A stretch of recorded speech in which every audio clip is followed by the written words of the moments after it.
Hey Cancer, it's Ryan with Arrows of Love. Welcome back to my channel. Today we're going to do your December 2021 Love Tarot and Astrology reading. As always, if you like these videos and would like to see more of them, please click the like button and subscribe. It helps the channel and it's very much appreciated from me. All right, Cancer. So the astrology I've talked a lot about last video. I think that was your mid-November video. And I talked a lot about Venus retrograde. We are in the thick of it right now. That's the headliner basically for the astrology. There's some other things going on too, but I think they're minor in comparison to this, especially this channel is devoted to love. So we got to talk about Venus and Pluto, Venus retrograde, and that's happening in the sign of Capricorn.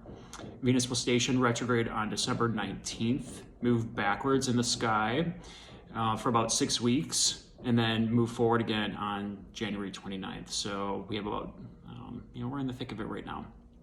So Venus is about a degree away from where it's going to station retrograde. It's just inching forward. She's slowing down. She's very bright in the sky right now. So if you were to go outside, you would see the moon, Venus, Saturn, and Jupiter pretty much lined up in the sky. And it's happening like pretty much right now. So the moon is in Pisces, Saturn and Aquarius, or Saturn and Jupiter in Aquarius, and then Venus is in Capricorn. So it's pretty cool overall if you were to look out in the sky.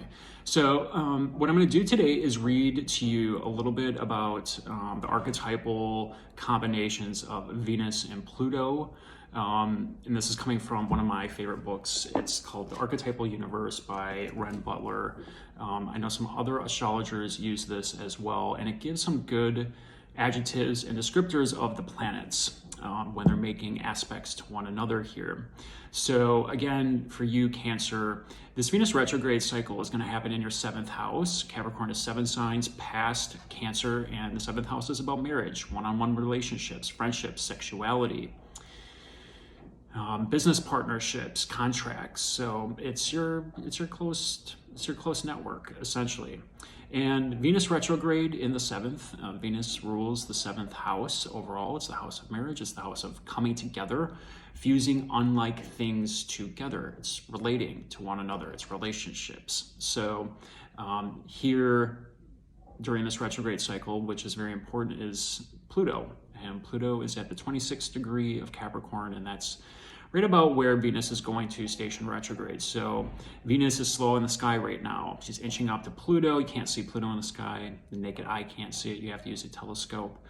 And right now, that energy is building till December 11th when they finally conjoin in the sky. I'm doing this video on December 9th. So you're probably getting inklings right now what this is all about.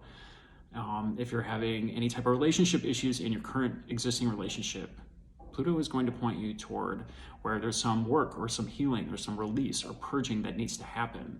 Pluto is a planet of transformation, death, rebirth, riches. It's the underworld. It's things unseen, secrets, intense feelings, passion, especially with Venus there.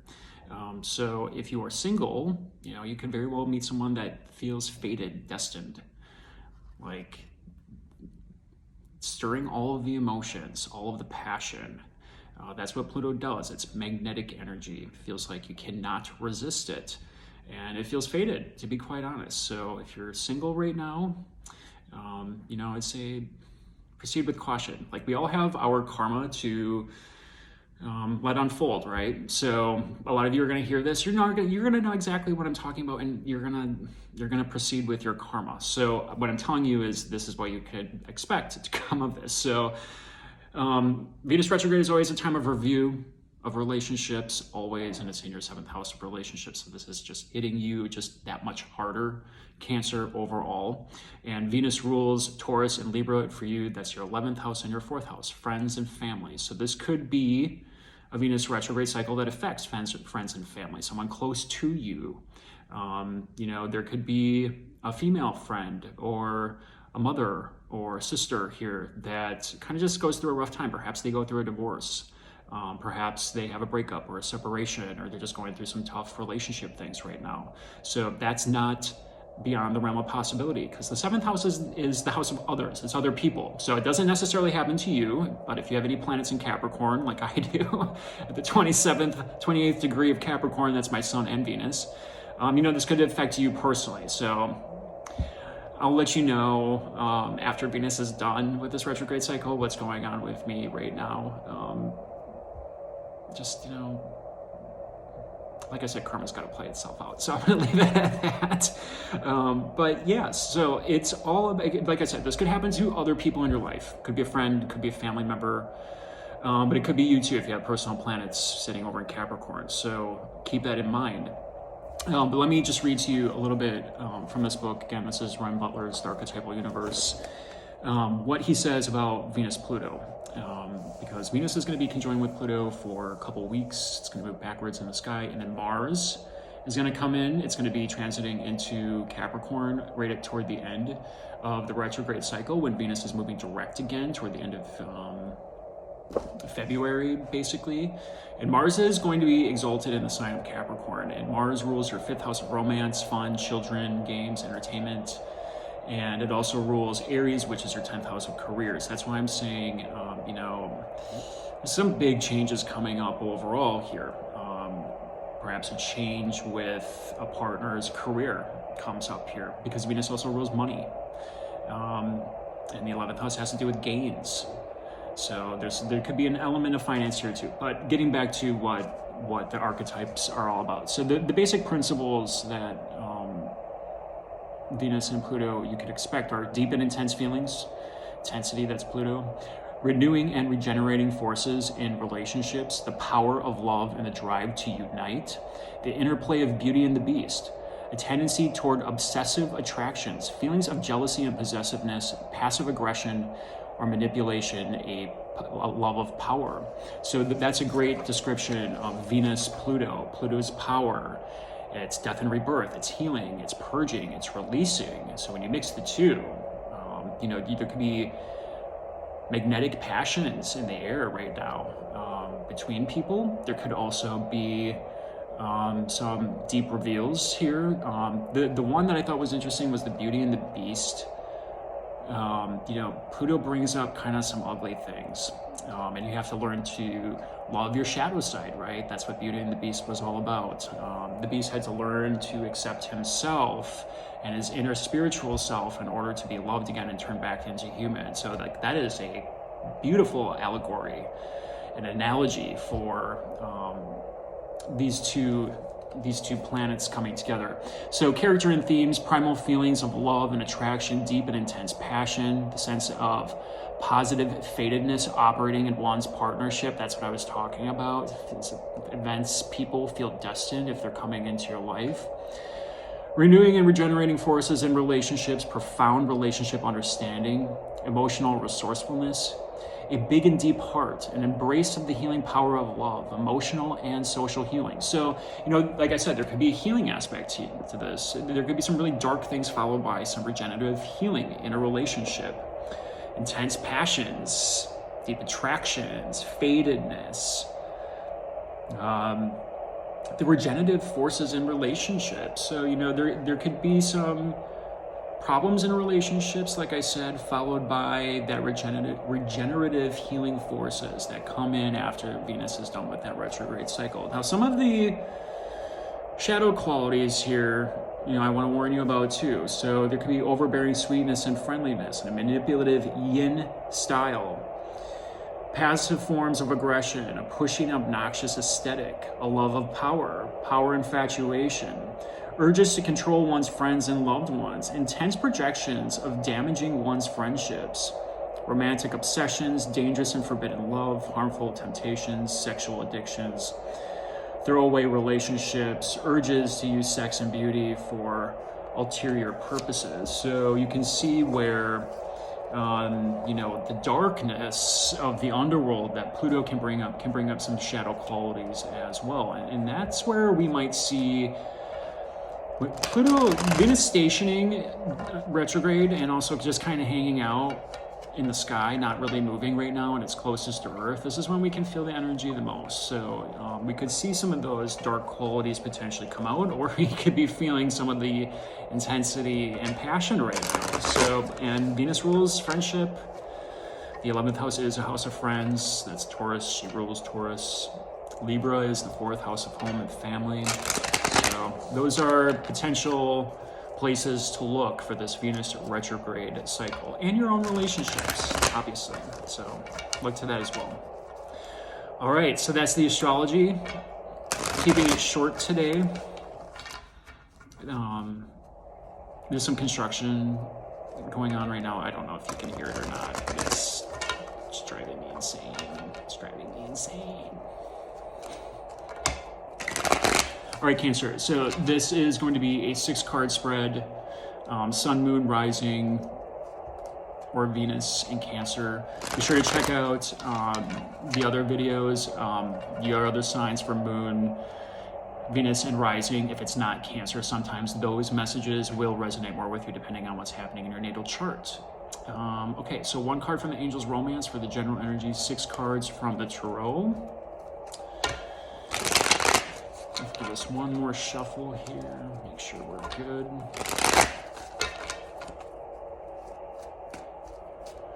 All right, Cancer. Like I said, this one's going to affect you the most. 7th house, relationships. Here we go. Doesn't always have to be bad, right? It can be really good stuff too. There's be some really good stuff. It might take a while to see. So we got to be patient with this one. It's probably the most important transit of the entire year. Best for last, right?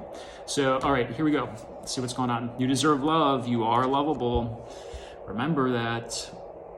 If things get a little dark, remember your self-value here.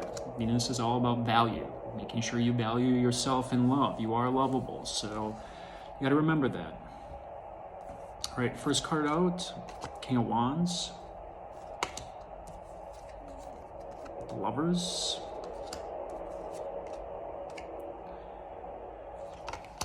Eight of Cups, King of Swords, the Devil, and the World. Wow. Yeah.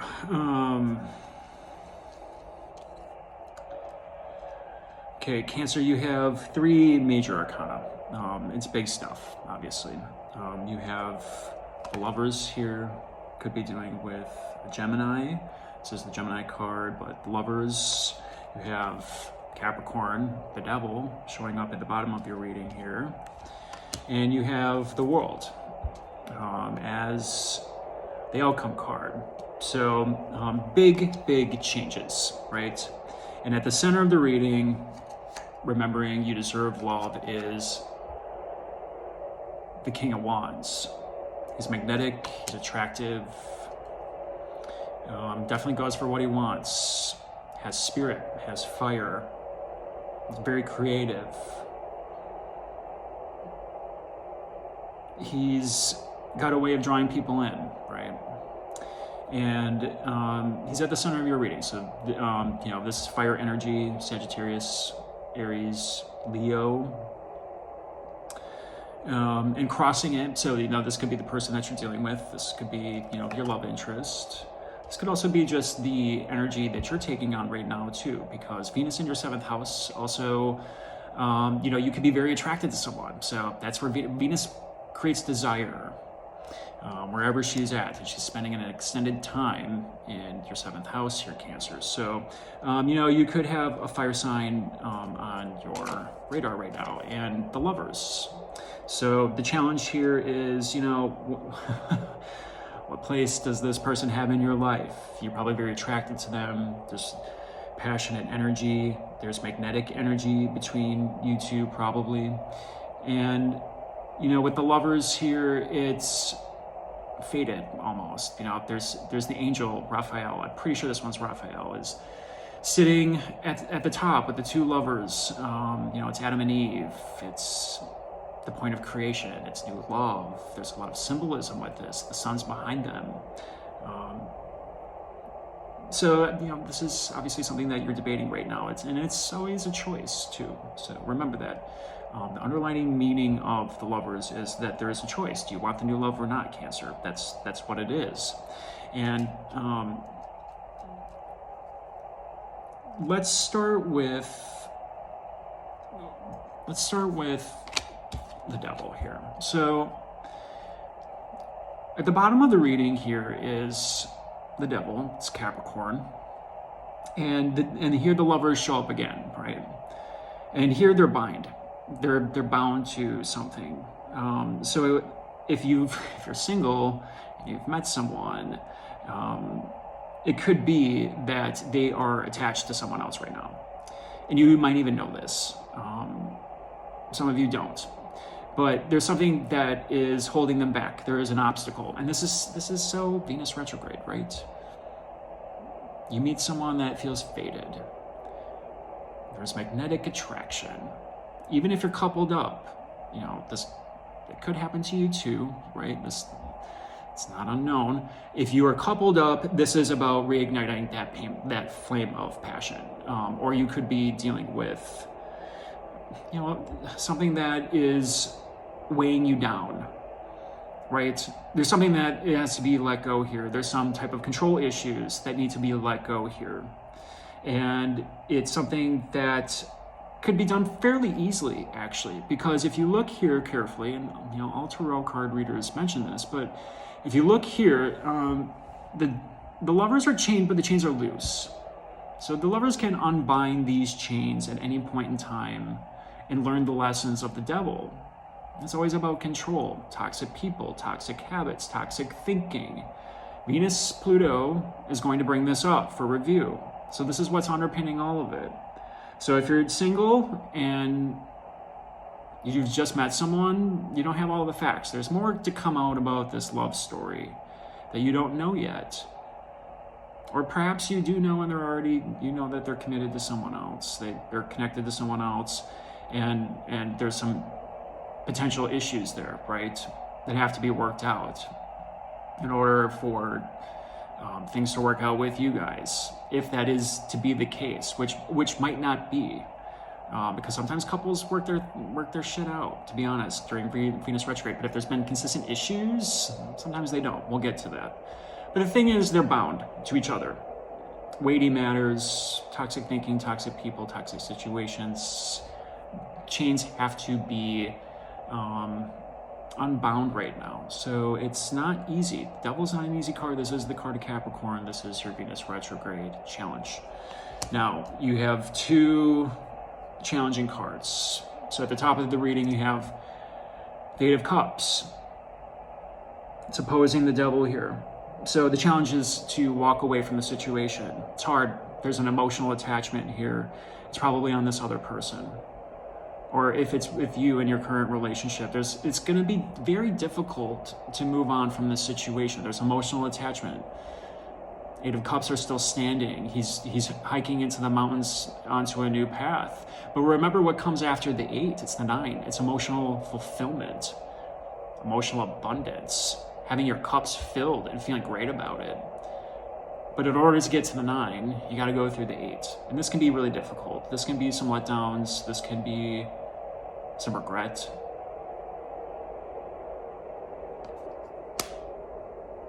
Having to walk away from a situation.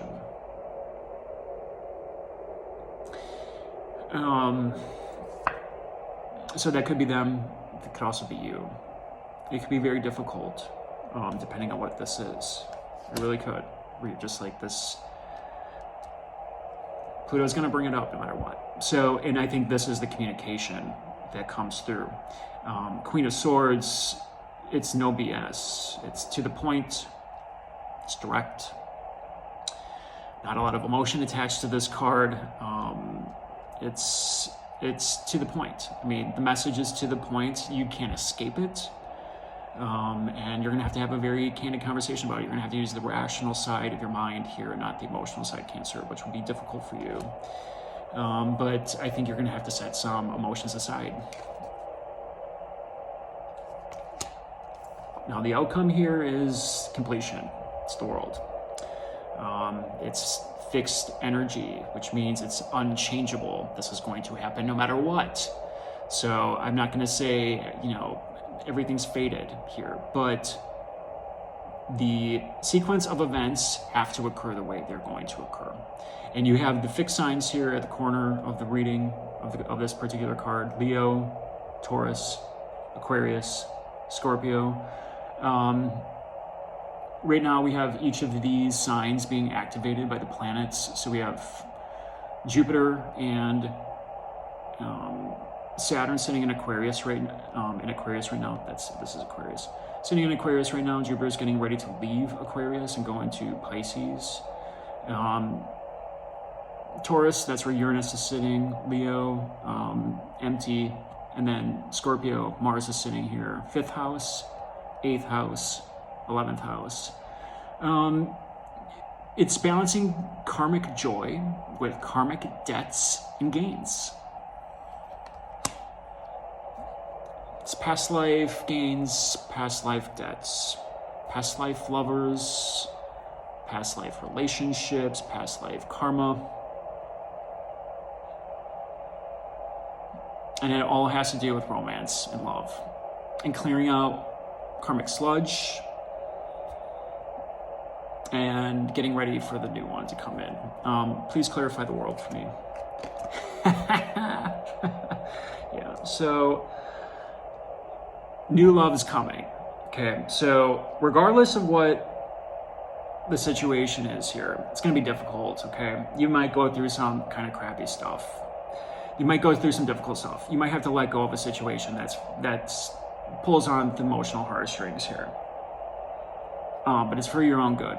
And once the ending or the completion comes here, whether it's them or it's you, here it is. It's the new love. It's the one you've been waiting for. It's coming. Ace of Cups. I love this ending for you, Cancer. Because this retrograde season could be a doozy. It could be, but it could also be quite amazing, which is this. So hang tight, okay? We're gonna play through this. Venus is gonna be there in Capricorn until March. So hang tight. Things are gonna get really interesting, but it's gonna get really good for you too. All right, hope you enjoyed this reading. Until next time, take care.